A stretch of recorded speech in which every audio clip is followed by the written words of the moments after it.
Olá, eu sou o professor Evandro Ramos, seu curso técnico em enfermagem. Estamos trabalhando aqui a disciplina Enfermagem Cirúrgica e nesta aula, em continuidade às aulas anteriores, vamos falar do item 6 de complicações no pós-operatório e vamos especificamente falar sobre complicações urinárias. É um fator bem importante para nós no pós-operatório, principalmente no imediato, nas primeiras 24 horas, porque o paciente ele pode apresentar alguns fatores importantes, como por exemplo obstrução, como por exemplo também hemorragia e também como retenção. Vamos lá, vamos compreender melhor esses aspectos aqui das complicações urinárias. De maneira em geral, nós podemos entender então, lembra lá da anatomia, que nós temos dentro do nosso sistema urinário os rins, os ureteres, a bexiga e a uretra. Nós podemos ter aí como complicações processos infecciosos, por exemplo, que podem ocorrer por conta do cateterismo em si pela uretra, ok? Isso pode acontecer também em carrear micro-organismos da uretra para dentro da bexiga e desenvolver a cistite, ok? Que é uma infecção relacionada à localização da bexiga. Nós podemos ter também uma infecção urinária relacionada à uretra e nós podemos também ter uma infecção urinária que está mais acima, como a pielonefrite lá nos rins. Então, só de infecção urinária nós já podemos entender que pode ser uma complicação do pós-operatório, principalmente um pós-operatório mais tardio, ok? Bom, de complicações urinárias, além dessas que já falamos, é importante que você entenda que essas complicações elas podem acontecer no pós-operatório imediato e no imediato, ok? Então, ou seja, nas primeiras 24 horas e posterior às 24 horas após a cirurgia. E mais comum são a retenção urinária e a incontinência urinária, onde ele não consegue segurar literalmente o processo de retenção da urina e ele acaba, às vezes, urinando nas calças, por exemplo.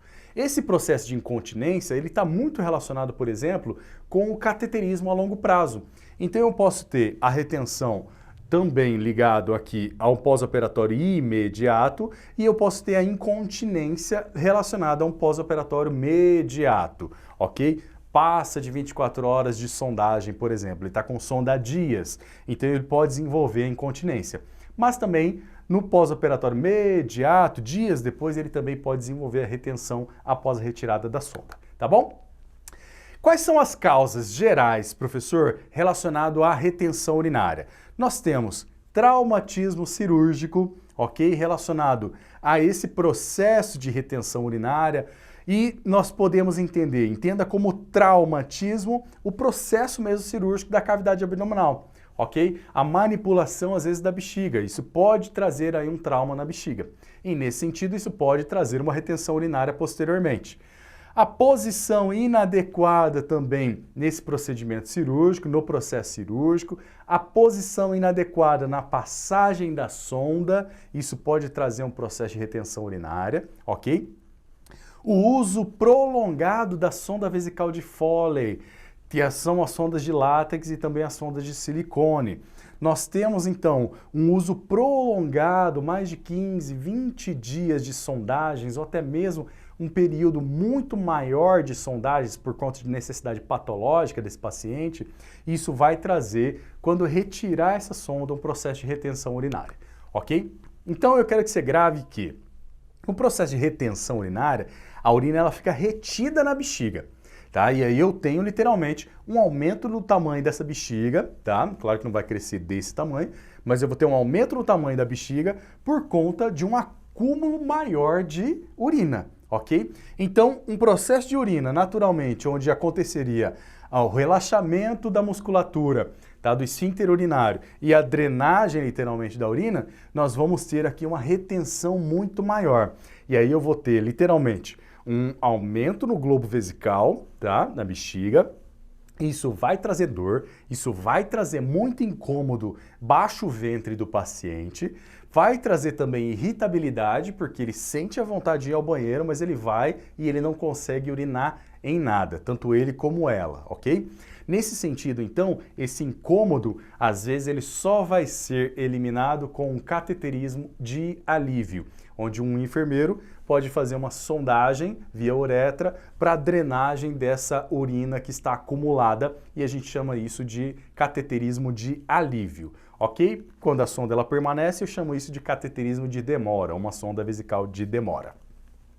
E literalmente um outro fator também como a incontinência, ela acontece quando eu tenho líquido também na cavidade, tá? Mas por algum esforço, por um espirro, por uma tosse, por um susto, por exemplo, o paciente, ele não consegue reter a urina literalmente na bexiga. E ele tem um extravasamento de uma pequena quantidade também de urina via canal da uretra, ok? Então eu tenho uma retenção urinária, onde eu tenho um fechamento total do esfíncter urinário e uma incontinência urinária, onde tem um extravasamento bem pequeno de quantidade de urina.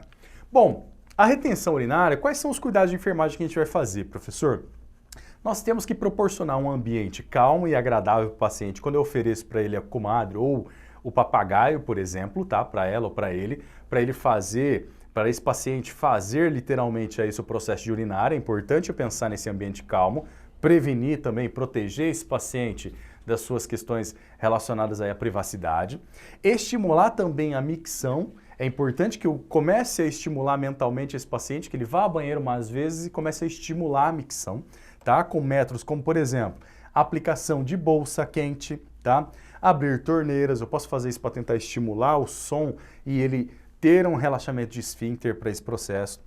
Banhos de assento com água morna, isso vai estimular. São cuidados que parecem bem caseiros, mas a gente pode utilizar sim em ambiente hospitalar algum desses processos para poder estimular essa vontade de urinar e isso fazer um relaxamento do esfíncter e ele poder urinar de maneira mais tranquila. Outro tipo de cuidado também ainda na retenção urinária é levar ao banheiro se não houver alguma contraindicação do paciente fazer a movimentação, por exemplo. Fazer a sondagem vesical, tá? Como um último recurso, por isso que é importante eu manter esse acúmulo e ele tá, mesmo que incomodado porque não está conseguindo urinar, mas você estimulando, olha, vai e tenta, vai ao banheiro e tenta, abre a torneira, mantenha calma, ou até mesmo se tiver literalmente no leito e oferecer mais tranquilo para ele tentar urinar no papagaio ou ela urinar na comadre, por exemplo. E é importante que eu faça o controle, isso é um cuidado de enfermagem bem básico e simples, mas muito importante, que é anotar em torno da quantidade e as características também dessa urina para a gente poder literalmente proporcionar à terapêutica médica um cuidado mais expressivo relacionado à eliminação hídrica desse paciente. E ainda, em relação à profilaxia, nós podemos entender como estimular a deambulação precoce, isso vai favorecer a movimentação corporal, isso vai favorecer a volta no funcionamento do processo de filtração e também eliminar a urina. Realizar exercícios vesicais também com pacientes que permanecem muito tempo com a sonda. O que é um exercício vesical, por exemplo, professor? Um paciente ele tem uma previsão de retirar a sonda daqui a alguns dias, tá? Uma previsão. O que nós começamos a fazer aí nas últimas 24 horas, por exemplo? Fechar a sonda, manter a sonda fechada até que o paciente sinta uma dor ou uma vontade de urinar. Aí você orienta ele. Quando você sentir isso, você faz o quê? Abre a sonda e aí o líquido vai drenar pela sondagem. Nesse sentido, então, a gente está fazendo um treinamento vesical, onde literalmente ele vai começar a ter o estímulo de vontade de urinar. Como ele ainda está de sonda, ele vai só abrir a sonda para a urina drenar, ok? Então esse treinamento é muito importante para ele ir treinando literalmente a mente para quando ele retirar a sonda, ele ter um impacto menor no processo de retenção urinária, ok? Quais são as causas da incontinência? Falamos da retenção, vamos falar um pouquinho da incontinência. Quais são as causas da incontinência urinária? Principalmente uma longa permanência da sonda Foley, ou seja, da sondagem vesical de demora. Perda também do controle esfincteriano, ou seja, ele não consegue segurar e aí literalmente, às vezes por um espirro, por uma tosse, por um movimento mais brusco, ele tem uma eliminação de uma pequena quantidade de urina. Quais são os cuidados de enfermagem gerais para incontinência? Orientar o paciente a urinar mais vezes, tá? E solicitar também ou solicitar a comadre e o papagaio também, obviamente, se ele tiver acamado ou num processo de pós-operatório imediato. Em paciente sexo masculino, a gente pode colocar um coletor tipo Uripen ou Uropen, ok? A fim de evitar com que ele fique molhado, favorecendo, por exemplo, escalas no paciente acamado, ok? Ainda em relação aos cuidados, para mulheres, por exemplo, o melhor recurso é uma fralda descartável, porque literalmente não tem como fazer um processo de sondagem, porque ele vai ser contraindicado, e eu não tenho nenhum dispositivo externo além do da própria fralda descartável para utilizar. Claro, em algumas situações específicas não vai ser utilizada se ela conseguir reter, mas como a gente está falando da incontinência, ela não consegue reter, a fralda ela vai ser mais indicada, ok? E aqui nós temos um exemplo, uma figura do Uropen, tá? Então eu tenho literalmente um dispositivo com o sistema coletor e eu tenho um dispositivo onde literalmente serve como se fosse uma camisinha. Ele vai ficar no pênis masculino e obviamente a gente vai prender esse dispositivo e toda vez que ele sentir a vontade de urinar, ele vai urinar e já vai drenar direto para o tubo coletor ou frasco coletor, ok? Como é que a gente usa para prender no pênis, professor? Como é que a gente faz? A gente veste literalmente o pênis com esse coletor. Nós vamos, em segundo lugar, pegar um esparadrapo e passar em volta por cima aqui, ó, como você está vendo, por cima literalmente desse Uropen, tá? Do látex do Uropen, de maneira frouxa, então eu não posso garrotear, tá? Então eu vou deixar um pouquinho frouxo. E aí o que eu vou fazer? Esse excesso eu vou voltar, esse excesso aqui do Uropen, eu vou voltar para cima daquele esparadrapo.